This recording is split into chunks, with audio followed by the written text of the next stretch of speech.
Berjumpa lagi dalam channel Goresan Apena. Halo pamirsa, bagaimana punya kabar? Tak doakan semoga semua dalam keadaan baik-baik saja. Amin. Kali ini kita akan membahas film yang berjudul The Third Way of Love. Adalah sebuah film drama romantis asal Tiongkok yang dirilis tahun 2015. Film ini tentang kisah cinta antara seorang presdir perusahaan besar bernama Lin Qizeng dengan seorang pengacara wanita cantik yang bernama Zuyu. Cerita berawal ketika di dalam pesawat, Lin Qizeng terganggu dengan tangisan seorang wanita yang bernama Zuyu. Zuyu yang baru saja bercerai dengan suaminya begitu terpukul, membuatnya terus menangis hingga tak peduli lagi dengan pandangan orang di sekitarnya. Qizeng mencoba menenangkan dengan memberinya sebungkus tisu. Zuyu menerimanya, tapi setelah itu dia nangis lagi. Ya, dia terus-menerus menangis. Hal buruk kembali menimpa Zuyu. Baru saja Zuyu masuk rumah, dia dikejutkan dengan adik perempuannya yang bersimbah darah karena mencoba bunuh diri. Beruntung nyawa adiknya bisa diselamatkan dan dokter mengatakan adiknya depresi. Setelah adiknya membaik, Zuyu mencari tahu penyebab adiknya bunuh diri. Dari ponsel adiknya itu, Zuyu mengetahui bahwa adiknya memiliki masalah asmara dengan pria yang merupakan bosnya. Sebagai seorang kakak, Zuyu tidak ingin kejadian ini terulang kembali. Dia memutuskan menemui pria yang membuat adiknya depresi. Dari informasi yang diperoleh, bos adiknya bernama Lin Qizeng. Zuyu pun langsung ke kantor Lin Qizeng dengan marah. Meskipun dilarang, dia tetap menerobos masuk ruangan.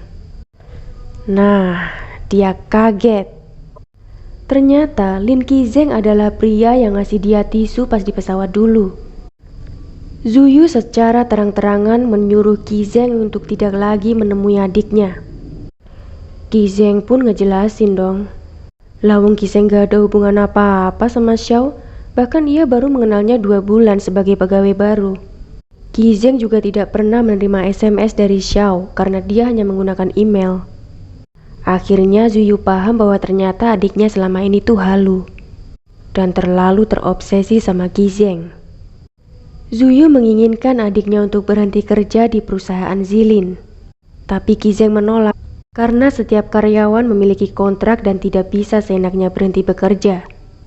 Zuyu pun pulang dengan kesal.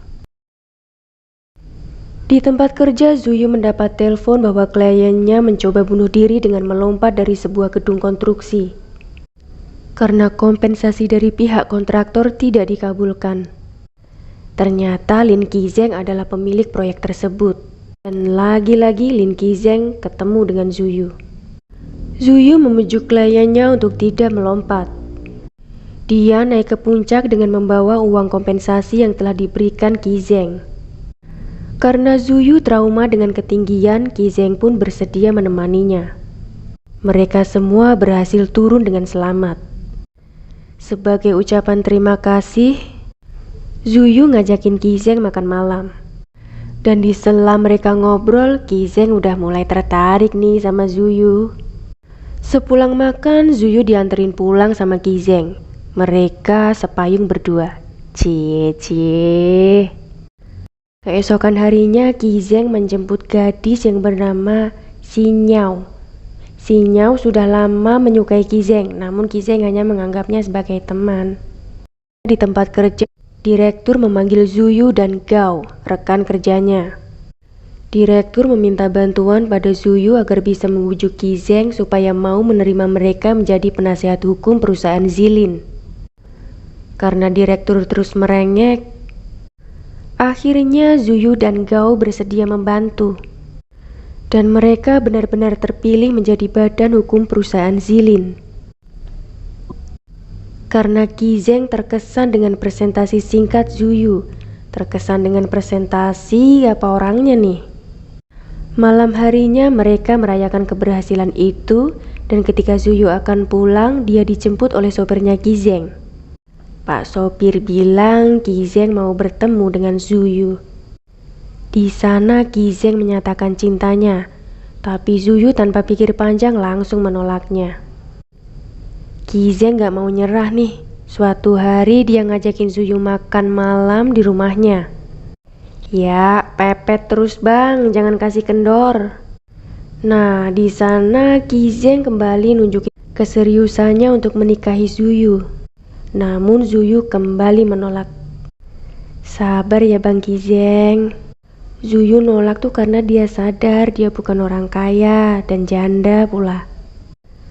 Pertemuan Kizeng dan Zuyu membuat Zuyu sering melamun memikirkannya. Hal itu membuat adiknya marah karena Zuyu sering tidak mendengar saat diajak ngobrol sama adiknya. Cintanya pada Zuyu membuat Kizeng tak menyerah.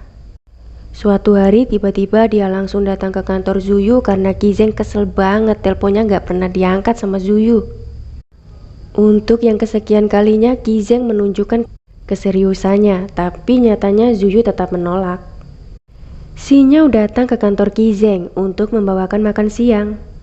Walaupun sudah terang-terangan menunjukkan rasa suka, Kizeng hanya menganggapnya seperti seorang adik. Suatu hari Kizeng melakukan perjalanan bisnis. Ia mengajak Zuyu sebagai penasihat hukum perusahaan.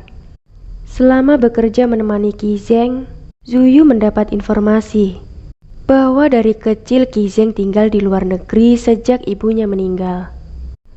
Zuyu juga diberitahu oleh sopir Kizeng bahwa setiap hari Kizeng menyempatkan menempuh 1,5 jam perjalanan untuk datang ke kafe hanya untuk melihat Zuyu berangkat kerja. Luluhlah hati Mbak Zuyu. Suatu hari Zuyu mendatangi Kizeng di kafe sebelum ia pergi ke kantor. Zuyu tak banyak bicara, dia langsung pergi. Kizeng pun tak mengejar, ia hanya menelpon dan meminta Zuyu untuk menunggunya. Karena ia akan melakukan perjalanan bisnis selama seminggu lamanya. Zuyu hanya tersenyum dan tanpa disadari dia sudah mencintai Kizeng, teman-teman. Tibalah kepulangan Kizeng. Ia meminta Zuyu untuk menunggu di bandara karena kebetulan Zuyu saat itu akan berangkat ke Beijing menemui kliennya. Lama yang ditunggu-tunggu gak datang. Zuyu mulai cemas. Ia berharap bisa ketemu Kizeng karena sebentar lagi pesawatnya akan berangkat ke Beijing. Di menit-menit terakhir pemberangkatan, akhirnya Kizeng datang. Ia bahkan ikut ke Beijing bersama Zuyu. Wow.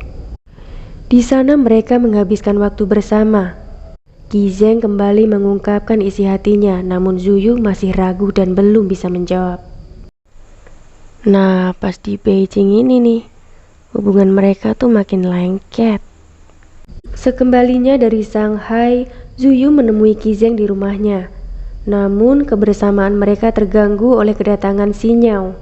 Xinyao tampak kecewa ketika Kizeng mengatakan bahwa dia dan Zuyu akan segera menikah. Beberapa hari kemudian Kizeng mendapat masalah.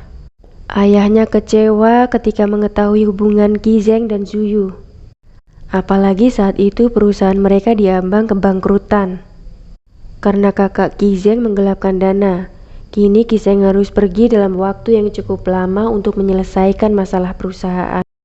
Tanpa sepengetahuan Kizeng, ayahnya pun menemui Zuyu. Ia meminta Zuyu untuk merelakan Kizeng. Sabar ya Mbak Zuyu.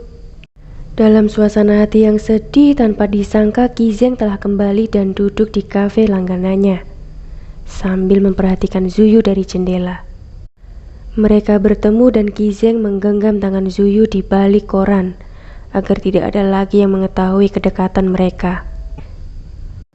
Pertemuan itu hanya sebentar. Sebelum berpisah, Kizeng menghadiahkan sebungkus tisu seperti pertemuan pertama mereka di pesawat. Ketika di kantor, Zuyu dikejutkan dengan kedatangan Xinyao. Secara tidak langsung, Xinyao meminta Zuyu meninggalkan Kizeng dan meminta menyiapkan surat pranikah untuknya dan Kizeng. Mbak Xinyao tega banget toh mbak sama Mbak Zuyu. Mau nikah mbok ya nikah aja, tapi gak usah nyuruh Mbak Zuyu buat nyiapin suratnya mbak. Di saat yang bersamaan karena gagal menarik minat investor, ayah Ki Zeng menelpon seseorang dan mengatakan mereka sebentar lagi akan menjadi besan. Ki Zeng yang putus asa pergi ke rumah Zuyu. Karena takut ketahuan adiknya, Zuyu menarik Ki Zeng untuk berbicara di luar. Ki Zeng meyakinkan Zuyu bahwa dia adalah satu-satunya. Ki Zeng ingin melanjutkan hubungan dengan Zuyu, namun ditolak. Ki Zeng mengajaknya kabur, namun Zuyu justru meminta Ki Zeng menjauh dari hidupnya, karena Xi Nyao adalah wanita yang baik. Ketika Ki Zeng pergi, Zuyu hanya bisa menangis sambil memeluk kemeja Ki Zeng yang masih ia simpan. Adiknya yang memperhatikan, tapi tak berkata apapun. Esoknya, Zuyu menjalankan tugasnya sebagai pengacara dan menyaksikan Ki Zeng dan Xi Nyao menandatangani surat perjanjian pranikah. Antara Zuyu dan Ki Zeng, mereka mencoba tegar, meski kesedihan terlihat pada keduanya. Zuyu yang sangat sedih pergi minum bersama Gao.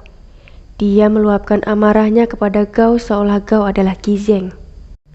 Hari ini pernikahan Gao. Zuyu duduk di samping adiknya. Ketika melihat Ki Zeng hendak menghampirinya, Zuyu segera pergi. Namun Ki Zeng segera menemukannya saat bersembunyi di balik pintu. Zuyu seketika menangis ketika Ki Zeng memeluknya. Kasihan. Agar tak terlihat banyak orang, Ki Zeng membawa Zuyu ke rumahnya. Di sana ia meminta untuk dapat mengulang dari awal lagi hubungan mereka. Ki Zeng bercerita dia tak ingin seperti ibunya, yang mati bunuh diri karena tertekan dengan pernikahan kontrak, menikah dengan orang yang tidak dicintai. Ya, karena itulah ya, sebenarnya Ki Zeng ini mempertahankan Zuyu. Zuyu sebenarnya luluh loh, tapi tiba-tiba ponselnya berdering. Adiknya telepon dan mengatakan dia sudah mengetahui semuanya. Jadi adiknya tuh ngikutin Zuyu dan nguping pembicaraannya pas di pestanya Gao. Karena adiknya kan masih terobsesi ya sama Bang Ki Zeng. Lagi-lagi dia mau bunuh diri. Zuyu dan Ki Zeng pun langsung pergi ke sana untuk menyelamatkan adiknya. Ki Zeng udah sekuat tenaga megangin, tapi dia tetap aja lompat. Untung di bawah udah ada tim damkar sama tim medis, jadi selamat. Ki Zeng yang terpatung hanya bisa melihat Zuyu pergi menemani adiknya. Akhirnya mereka sadar. Takdir tidak memihak hubungan mereka. Singkat cerita, Ki Zeng menetap di Hong Kong, menjalani hidup tanpa Zuyu. Saat di pesawat, pramugari memintanya mengeluarkan barang yang ada di mantel sebelum digantung. Dan dia menemukan syal pemberian Zuyu saat mereka di Beijing.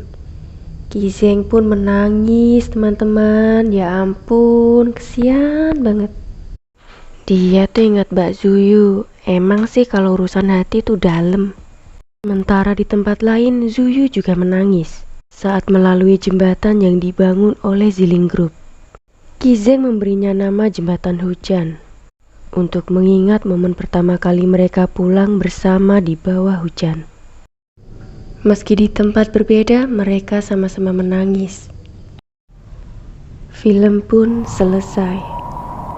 Ya, itulah takdir. Kadang sama-sama cinta juga belum cukup untuk menyatukan. Tanpa izin Tuhan, semua usaha juga sia-sia ya kan? Terima kasih yang sudah menonton. Sampai jumpa di video berikutnya ya.